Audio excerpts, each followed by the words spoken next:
میرپور آزاد کشمیر کے علاقے کاکڑا ٹاؤن میں ڈکیتی اور قتل کے ملزمان کی گرفتاری پر اوورسیز پاکستانیوں کا اظہار اطمینان۔ ملزمان کی 2 ہفتے میں گرفتار پر پولیس حکام قابل تعریف ہیں۔ پاکستانی نیاد برطانوی فیملی کی 92 نیوز سے گفتگو، ان کا مزید کیا کہنا تھا آپ بھی دیکھیے۔ تو جب یہاں پہ ہم آئے تو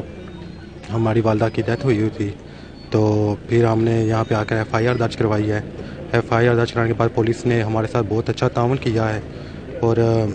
پولیس نے 2 ہفتوں کے اندر ان تمام مجرموں کو گرفتار کیا ہے، اور ہم ان کے اس کام سے بہت خوش ہیں، مطمئن ہیں، اور ہم چیف جسٹس پاکستان سے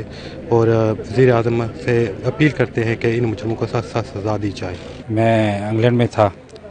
مجھے پتہ چلا، میں آیا، پولیس میں ایف آئی درج کروائی، انہوں نے بہت اچھی کارکردگی ادا کی اور انہوں نے 2 ہفتے میں ملزمان کو گرفتار کیا۔ ہماری آنٹی کا جو عید المرڈو ہوا ہے، تو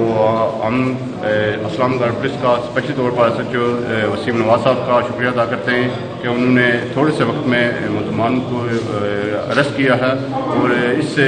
یہ تاثر آ رہا ہے کہ ہم جو اوورسیز ہیں ان کافی حوصلہ بلند ہوا ہے، کیونکہ اس سے پہلے لوگوں میں کافی خوف اور راز تھا۔ ہماری یہ آنٹی تھی جو گزشتہ کے 2 ہفتے پہلے ڈکیتی میں شہید ہو گئی تھی، قتل ہو گیا تھا ان کا، تو اس سلسلے میں آج ہم اسلام گڑھ تھانہ میں جمع ہیں، اور یہاں کی انتظامیہ اور ایس ایچ او صاحب نے برقرار وقت پہ اندر بندوں کو اریسٹ کیا ہے۔